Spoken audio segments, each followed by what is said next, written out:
Hi, we're Sarah Roberts-Ross, Chantel Wilson-Rice, and Joshua Fleer, and this study is the Educator Preparation Program Perceptions of the Tennessee Educator Preparation Report Card.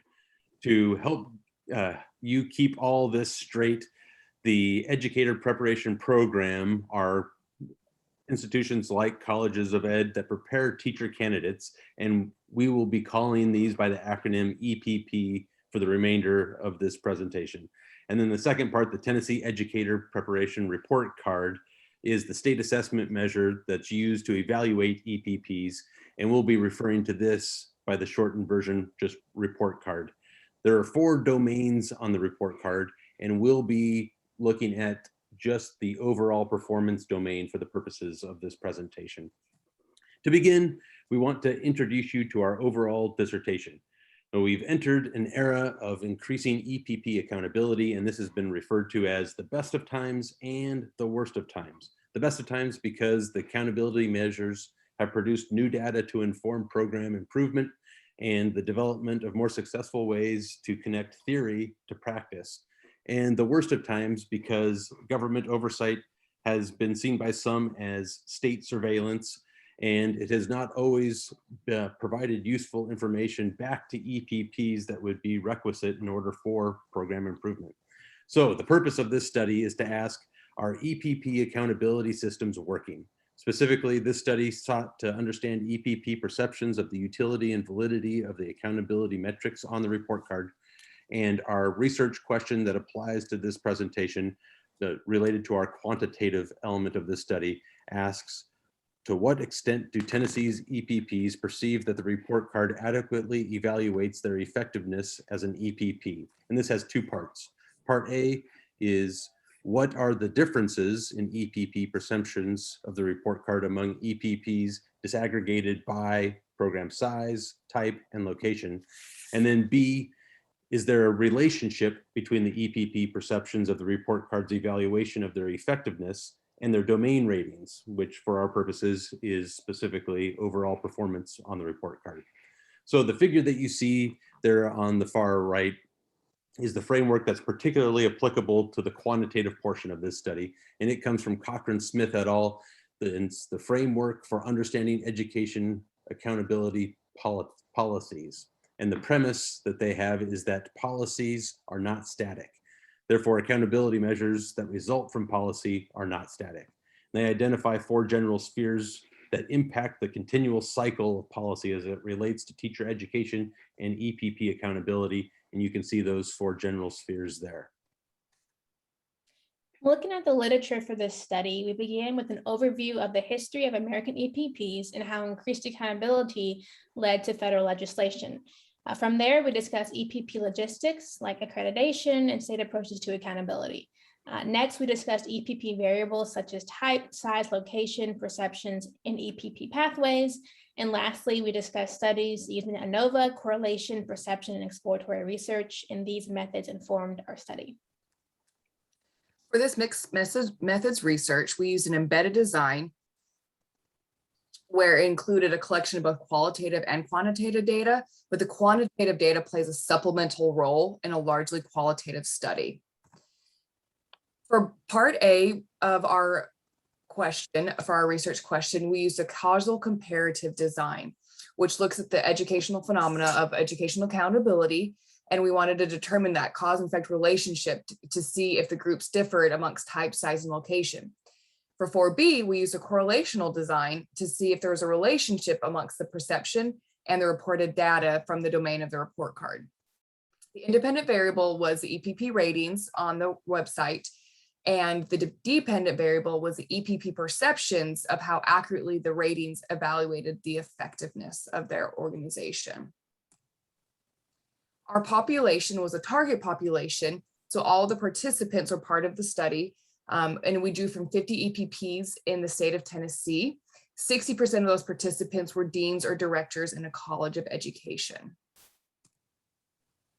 We created a questionnaire and we sent it out to the entire target population. The first section contained 9 demographic questions, and the second section encompassed 5 open-ended, 2 structured, and 5 Likert scale questions. To establish reliability and validity of the questionnaire, the researchers send it to 8 expert reviewers because of their academic expertise with accountability systems in and out of education and in and out of Tennessee. This was done because our target population was limited and we would not be able to do a full pilot or field test. For part A, we used an ANOVA to determine the differences, and this was appropriate in a causal comparative because that design looks at the comparison between 2 or more groups. And for part B, we used a Pearson R to determine the relationship between the perceptions and their overall ratings on the report card. Our alpha level was set at 0.05 because our population was 50. The extent to which Tennessee EPPs perceived that the report card adequately evaluated their effectiveness was 52% positively and 22% negatively. This means the mean was 3.34 with a standard deviation of 1.17. For the remaining models, the assumption of random and independent will not be met due to the limited target population.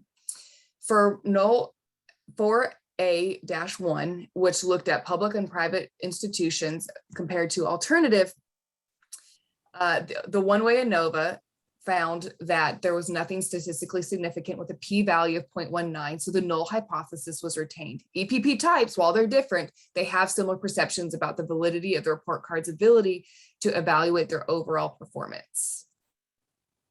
In order to determine if there were differences in EPP perceptions of overall performance scores among EPP locations, that is rural, town, and city, a one-way ANOVA analysis was conducted. The figure that you see shows the number of participants by EPP location. The assumptions for normal distributions and homogeneity of variances were met. And as you can see in the table, the one-way ANOVA was not statistically significant with a p-value of 0.843. The null hypothesis was retained. When looking at differences between small, medium, and large EPPs, assumptions were not met, and therefore Kruskal-Wallis H-test was employed. The results of the ANOVA were inconsistent with the Kruskal-Wallis H-test. However, despite these results, both tests showed no significant differences among EPP size with a p-value of 0.079. The null hypothesis was retained. For part B of question 4, the analysis revealed a positively statistical significant correlation between EPP perceptions of the validity of the overall performance indicator and the reported scores from the report card with a p of less than 0.001. Thus, the null hypothesis was rejected. This was considered a strong positive relationship. The coefficient for determination was the R squared, and that meant that 74% of the variance in EPP perceptions of the overall performance domain was accounted for by the reported scores on the report card. This means that as reported scores increase, so do the perceptions of the validity to a large degree. The majority, 52% of EPPs in Tennessee, believe that the report card adequately evaluates the effectiveness of their EPP. The findings were almost split by those who neither agreed nor disagreed at 26% and those who disagreed at 22%. For RQ4A, there was not a statistically significant difference between perceptions of the effectiveness of the report card in evaluating overall performance among size, type, and locations of Tennessee EPPs. The study demographics were not an indicator of perception.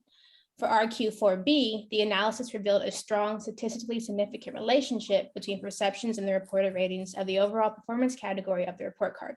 As the reported scores increased on the report card, so did the perceptions about how adequately the report card evaluated their EPP. The breakdown in the findings related to literature falls into 4 significant areas. First, type. The literature revealed differences among EPP types, specifically between traditional, which are public and private, and alternative, which, for example, would be Teach for America. And the differences were among these 2 groups were in student achievement and candidate profiles and placement and retention. However, the findings of the present study suggest that those differences do not appear to impact perceptions of how the report card measures them, suggesting further that the report card metrics, goals, and measures are perceived of as valid across EPP types, despite typical differences in strengths and weaknesses. Second, location. The literature revealed the significance of the contextual discourses, and influences. And the findings of this present study suggest that the Tennessee report card effectively considers contextual influences. And this is especially important when considering the literature on localism and the development of new pathways to focus on local communities. Size is the third, and our findings were inconsistent with the previous literature. Owasiak found that small EPPs perceived a more negative impact from accountability measures. And by contrast, this present study found no significant difference between size. And then finally, the relationship between EPP perceptions and reported ratings. Here, the researchers found positive linear relationship. And although this present study is the first known to find correlation between EPP effectiveness scores and their perception of the utility and validity of the accountability system that generated that score, this study confirms Lee's study of K-12 teachers, in which teachers who received the highest effectiveness rating had a more positive perception about the accountability system than teachers that received lower rankings. For the findings that were statistically significant, our findings mean EPPs have similar report card interpretations despite their demographics. Because no differences were found among groups, EPPs have similar interpretations of the report card. This implies that the way EPPs perceive their report card's validity are similarly interpreted despite their differences of size, type, and location. Our findings also mean external tensions may be related to report card metrics. We know something else is going on because those who scored high had high perceptions and those who scored low had low perceptions. Currently, Tennessee does not rank EPPs, but the effect of the performance is so strong that something more is happening beyond the size, type, and location of the EPP. This may be due to confounding variables. External factors that are not reported on the report card can affect EPP's overall perception of the report card and their overall performance score. Now for our findings that were statistically significant. Our findings mean that the performance category illuminates potential confounding variables. We learned that there isn't anything going on in EPP demographics. So the performance category illuminated a relationship among perceptions that were not revealed by the ANOVA. High-performing EPPs may have the same goals and values as the state, since a strong perception could convey alignment with state goals. And low-performing EPPs may also have confounding variables that could affect their attitude toward the report card. Lastly, for findings that were statistically significant, our findings mean EPP perceptions matter. Positive perceptions could explain increased alignment with EPP and state goals, and negative perceptions show the opposite. If this is the case, negative perceptions will need to change before alignment with those goals. Our findings can inform the field to notice that there are things happening outside of the demographics of EPPs. It informs the field to notice the performance category and the relationship to the perceptions in the work, rather than general differences of EPP demographics. For our limitations, given the limited population that we could draw from, that we could not use a random and independent sample, so the findings cannot be generalized. In addition, we sent out our survey or our questionnaire right after the report card is published, which could influence positively or negatively the perceptions based upon the participants' emotional level when they responded to the questionnaire. Our recommendations for practice is for the state and other organizations to study the EPPs that stand out.